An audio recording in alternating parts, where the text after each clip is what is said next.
முதல்ல வணக்கம். இன்னைக்கு கதை கதை பேசலாம் வாங்கல குழுமியிருக்கிற எல்லாருக்குமே வணக்கம்.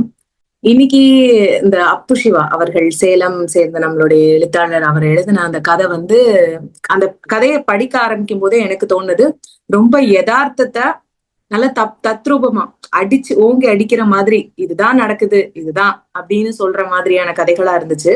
நான் எடுத்துக்கிட்ட தலைப்பு என்ன என்ன கதை அப்படின்னா, போராளி அப்படிங்கிற அந்த கதை தான்.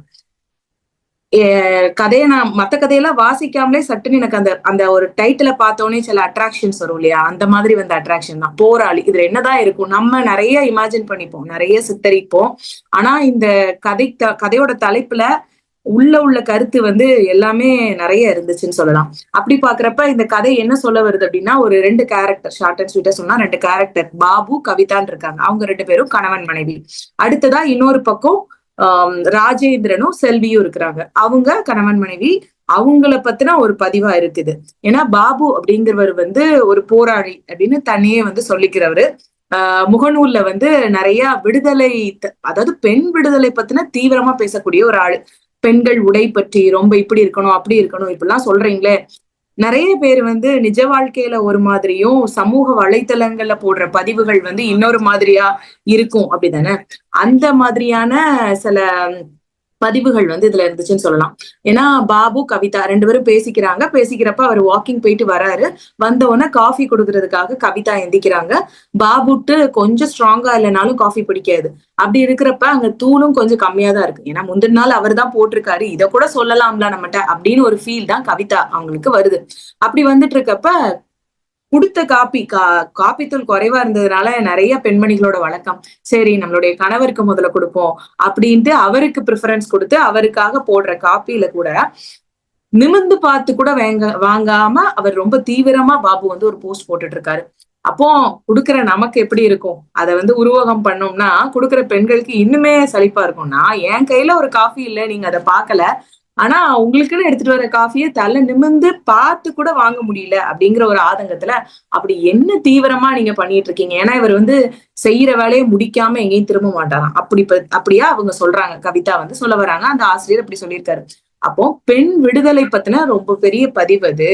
பெண்கள் உடை பத்தினது, காலேஜுக்கு இன்னமும் இப்படித்தான் வரணும் அப்படின்னு ரூல்ஸ் அண்ட் ரெகுலேஷன் போடுறாங்க, அதை பத்தினது. கோயிலுக்கு இன்னமும் சுடிதாரே போடக்கூடாது அப்படின்னு நிறைய ரூல்ஸ் எல்லாம் இருக்கு, அதை பத்தினது. சரி விடு, இதெல்லாம் உனக்கு புரியாது அப்படின்னு கவிதாட்ட பாபு சொல்றாரு. ஆல்ரெடி கோவத்துல இருக்கிறாங்க. இதெல்லாம் பெண்கள் பத்தின விஷயமே உங்களுக்கு புரியாது அப்படின்னு கவிதாட்ட சொல்றப்ப இன்னுமே அவளுக்கு கோபம் கூடிடுறதா ஆசிரியர் எழுதியிருக்காங்க. அது மட்டும் இல்லாம இன்னைக்கு ரொம்ப ஒரு முக்கியமான விஷயம் இருக்கு, நம்ம ஒரு இடத்துக்கு போகணும் அப்படின்னு சொல்லிட்டு கவிதா விஷயத்துக்கு வராங்க. என்ன அப்படின்னா அவங்க வீட்டுக்கு போனது. ஏன்னா அவங்க தனி குடித்தனம் 2 வருஷம் ஆகுது கிட்டத்தட்ட. ஆரம்பத்துல அதாவது பாபு எப்படி கேரக்டர்னா ரியல் லைஃப்ல வேறையும், முகநூல் அதாவது சமூக வலைத்தளங்கள்ல வேற அப்படிங்கிற மாதிரி இப்படி போஸ்ட் எல்லாம் போடுறவங்க. இன்னொரு பக்கம் பார்த்தோம் அப்படின்னா ராஜேந்திரன் செல்விங்கிறது பாபுவோட கூட பிறந்த அக்கா முறை வேணும்னு நினைக்கிறேன். அவங்களுக்கு நிறைய பிரச்சனைகள். சோ அத பிரச்சனையை தீர்க்கிறதுக்காகத்தான் கவிதா இவர்கிட்ட இன்ஃபார்ம் பண்றாங்க, எப்படி நம்ம அம்மா வீட்டுக்கு போகணும், உங்க அம்மா வீட்டுக்கு போகணும், நம்ம சில விஷயங்களை பத்தி பேசணும். ஏன்னா அங்கேயும் ஒரு பெண், அந்த பெண் வேற யாரும் கிடையாது, அவருடைய கூட பிறந்த சகோதரி.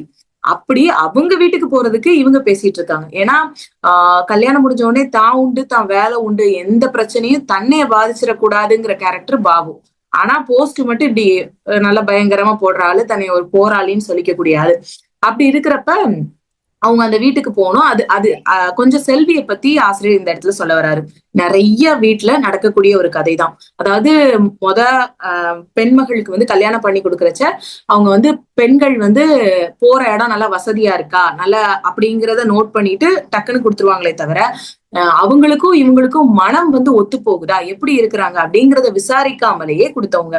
ராஜேந்திரன் ஃபர்ஸ்ட் வரும்போதே என்ன நடந்துச்சு அப்படின்னா, நல்ல ஒரு பணத்தோடையும் அவங்க வீட்டுல தனியா அவருடைய சொத்தை கொடுத்து நீங்க தனியா இருந்துக்கோங்கப்பா அப்படின்னு அனுப்பி வச்சதா ஆசிரியர் சொல்றாரு, எழுதியிருக்காரு அப்பு சிவா. அப்படி இருந்தப்ப அவர் இருந்த சொத்தையெல்லாம் குடிச்சு நிறைய கெட்ட பழக்கங்கள் பண்ணி கரைச்சிட்டாரு. அது மட்டும் இல்லாம நான் அடிக்கடி சண்டை, இவங்க கவிதாவோட கல்யாணத்துக்கு, பாபு கவிதா கல்யாணத்துக்கு தான் அவங்க அக்கா வந்திருக்காங்கன்னு சொல்லி நினைச்சிருப்பாங்க செல்வி. ஆனா அடிக்கொருக்க அவங்க வீட்டுல இந்த பிரச்சனை நடந்துட்டு தான் இருந்திருக்கு. அவங்க வீட்டுக்கு வந்தே அவங்க வந்து இருந்திருக்காங்க. திருமண வாழ்க்கையில இவ்வளவு பிரச்சனைகள் இருக்கு, இப்படி ஒரு ஆண்மகன் வந்து இருக்காரு அப்படின்னு. அப்படி இருக்கிறப்ப இன்னும் ஒரு மணி மேல போய் வந்து என்ன சொல்றாங்க அப்படின்னா, செல்வி வந்து ரொம்ப அட்டகாசம் முத்தி போயிடுச்சு அவரோடது. லாஸ்டா ராஜேந்திரன் நிறைய பொண்ணுங்கள் கூடயும் தொடர்பு இருந்திருக்கு. அப்போ இவர் வந்து எத்தனை நாளைக்கு தான் எல்லாரையும் நம்பி இருக்க முடியும்? தானும் ஒரு வேலைக்கு போகணும் அப்படித்தானே? அப்படி வேலைக்கு போகணும் அப்படின்னு முடிவெடுத்து பக்கத்துல இருக்க ஸ்கூல்ல வந்து வேலைக்கு போறாங்க. ஏன்னா பாபுவோட அம்மா கொடுக்குற அந்த கொஞ்சம் காசை வச்சு தன்னோட பையனை ஒரு சின்ன ஒரு ஸ்கூல்ல வந்து படிக்க வச்சிட்டு இருக்காங்க செல்வி. அப்படிங்கிறப்ப அவங்க ஸ்கூலுக்கு வேலைக்கு போறாங்க. அந்த வேலைக்கு போயிட்டு வர்ற காசையும் இப்படி ஊதாரித்தனம் பண்ற அந்த நபர் வந்து கேக்குறப்ப யாரு கொடுப்பா? அப்ப வர்ற சண்டையில இவர் என்ன சொல்லிடுறாரு அப்படின்னா, நீ வந்து பிரின்சிபல் கூட தொடர்புல இருக்கீங்கள, அதனாலதான் தவறான தொடர்புல இருக்கிறதுனால உன்னால என் கூட சேர்ந்து வாழ முடியாது, நான் கேக்குறது எதையும் செய்ய முடியாதுன்னு சட்டுன்னு ஒரு பழிய தூக்கி போட்டுட்டு, அந்த பழிய சொல்லியே அத்தை வீட்லயும் கொண்டு போய் விட்டுட்டு கதறியும் அழுறாப்புல ஒரு சீன். அவங்க எல்லாரும் இங்க அதுக்காக வராங்க. இது வந்து ரொம்ப முக்கியமான ஒரு நிகழ்வு. எல்லாமே மெர்ஜ் ஆகக்கூடிய அழகா அவர் வந்து கொண்டு போயிருப்பாரு அப்போ சிவா அவர்கள். அப்போ மெர்ஜ் ஆகுறப்ப என்ன நடக்குது? எல்லாரும் வீட்டுக்குள்ள வராங்க. அங்க இருக்கிறது பாபுவோட அம்மா, அம்மாவோட அண்ணன் சொல்லக்கூடிய ஒரு உறவு, அது போக ஒரு ஊர் பெரியவங்க. இங்க இருக்கிறது ராஜேந்திரனும் செல்வியும், பாபுவோட அக்காவும் அக்கா ஹஸ்பண்டும். அது மட்டும் இல்லாம இவங்களும் போயிருக்காங்க. போனப்ப உள்ள பார்த்த உடனே கவிதாவை வந்து செல்வி பார்த்த உடனே கதறி கதறி அழுறாங்க. ஏன்னா கவிதா வந்து நல்ல ஒரு அட்டாச்டு, மாமியார் கூடயும் நல்ல அட்டாச்டு தான், அவங்க அக்கா கூடயும் நல்ல ஒரு அட்டாச்டு தான். அப்படி இருக்கிறப்ப அழுகையெல்லாம் கொட்டிட்டு வெளியில பேச்சு நடக்குது. இப்படி அவங்க தவறான பழக்க வழக்கத்துக்கு, ஏன்னா ராஜேந்திரனோட அம்மாவும் வந்திருக்காங்க, இப்படி ஒரு புருஷன் சரியில்லைன்னா உடனே அவங்க இன்னொரு தொடர்புல வச்சுக்கிடுவாங்களா அப்படின்னு சும்மாவே பேசுவாங்க இல்லையா? நீ வேலைக்கு போற, உன்னுடைய இஷ்டத்துக்காக வேலைக்கு போற, உன் சுகத்துக்காக, அந்த மாதிரியான வார்த்தைகள் இன்னைக்கு நான் சந்திக்கிற நிறைய பேர்கிட்ட, நிறைய முன்பின் தெரியாதவங்க கூட இருக்கலாம், சில பேர் சில விஷயங்களை சொல்லி கேட்கிறப்ப ஆச்சரியமா இருக்கு. அதை வந்து ஆசிரியர் ரொம்ப அழகா கொண்டு வந்திருப்பாரு. அப்போ ஒரு பெண் வந்து வேலைக்கு போறா, அவ வந்து நான் சொன்னதை கேட்கல அப்படின்னா ரொம்ப ஈஸியா அவளை வந்து மட்டம் தட்டுறதோ, ரொம்ப ஈஸியா அதற்கு இன்னொரு காரணம் உங்களால சொல்ல முடியுமா அப்படிங்கிற மாதிரியான ஒரு கோபம் வந்து உள்ள இருந்து அதை கேட்டுட்டு இருக்க கவிதாக்கு வந்து வரும். செல்விய பத்தி இவ்வளவு தப்பா பேசுறாங்களே அப்படின்னு. எனக்கே அப்படி வந்துச்சு அந்த கதையை வாசிக்கிறப்ப. ஏன்னா கவிதா வந்து வேலைக்கு போகணும்னு பாபுட்ட பேஸ்புக்ல வந்து பெண்களுக்காக போராடுற போராளிட்ட கேட்டப்ப, பெண்கள் வந்து வீட்டுலதான் இருக்கணும், வீட்டை பாத்துக்கிறதுதான் அழகு, அந்த மாதிரியா வந்து கொடுத்திருப்பாங்க பாபு பதில். ஆனா எனக்குன்னு ஒரு மதிப்பு, ஒரு அங்கீகாரத்துக்காக தான் நான் வேலைக்கு போகணும்னு நினைக்கிறேன்னு அந்த இடத்துல கவிதா பதிவு பண்ற மாதிரி ஆசிரியர் கொடுத்திருப்பாங்க. அது மட்டும் இல்ல, இப்ப பேச்சு போயிட்டு இருக்கும் போதே இவ்வளவு சொன்ன உடனே கவிதாக்கு ரொம்ப கோவம் வந்துருச்சு. உண்மையிலே இதுதான் நடந்துச்சா அப்படின்னு சொல்லி ராஜேந்திரனோட அம்மாட்ட வெளியில வந்து சவுண்டு போடுறாங்க. இவரு யாரு? பாபு தான் சொந்த சகோதரிக்கு பிரச்சனை நடக்கு, ஒரு வார்த்தை ஒண்ணும் பேசல, அவரு பாட்டுக்கு உட்கார்ந்து ஒரு வேலையை பண்ணிட்டு இருக்காரு. அப்போ பிரச்சனை போயிட்டே இருக்க ரொம்ப சவுண்ட் வந்து இதனாலதான் இப்படிதான், நீங்க பொம்பளைங்க கூட தப்பா இருந்துட்டு இவ்வளவும் பண்ணிட்டு இவன் மேல பழி சொல்றீங்களே அப்படின்னு கோவம் வர வர வர பேச்சு அங்க தடிக்குது. தடிச்ச உடனே ராஜேந்திரன் ஒரு வார்த்தையை விடுறாரு. இவ்வளவு நீங்க பேசுறீங்களே, அவரை வந்து பேமானி அந்த மாதிரி ஏதோ வார்த்தைகள் யூஸ் பண்ணியிருக்கிறாங்க நம்ம கவிதா அவர்கள் தன்னுடைய நாத்தனாருக்காக. அப்போ இவ்வளவு நீ பேசுறியே, அப்ப நீயும் வேலைக்கு போகணும்னு சொன்னது இதுக்காகத்தானா அப்படின்னு ஒரு வார்த்தை ராஜேந்திரன் வாயில இருந்து வந்த உடனே கவிதாக்கு அதை தாங்க முடியல. எந்த பெண்ணா இருந்தாலும் தாங்க முடியாது இல்லையா? ஒரு காரணம் யாரு கூடயா தொடர்புல இருக்கணும்னு யாரும் வேலைக்கு போவாங்களா? கிடையாது. நமக்கான ஒரு அங்கீகாரம், நான் ஒண்ணு படிச்சிருக்கேன், நான் செயல்படணும், அதுக்காக கூட வேலைக்கு போனோம். இன்னொன்னு, இந்த பரவலா இந்த சொசைட்டில இருக்கிறது, பெண்கள் வேலைக்கு போனா ஆண்களுக்கு வந்து வழி இல்லாம வேலைக்கு விடுறாங்க. நல்ல வசதி தானே இருக்கு, பெண்ணை வேலைக்கு அனுப்பி சம்பாதிக்கிறாங்க, இப்படி ஒண்ணு இருக்கு. அது கண்டிப்பா மாறணும். ஒரு பெண் வந்து வேலைக்கு போனான்னா அது மட்டும் காரணம் இல்ல, எவ்வளவோ காரணங்கள் இருக்கும், அதை முதல்ல புரிஞ்சுக்கணும் அப்படிங்கிறது. சோ எல்லாம் சொல்லிட்டு இருக்கு. கோவம் வந்து இந்த ஒரு வார்த்தை, அதுக்கு மேல அவளால தாங்க முடியல கவிதாவால. செல்வியோட புருஷனை, கணவரை வந்து இவ கை நீட்டி அடிச்சிடுறான்.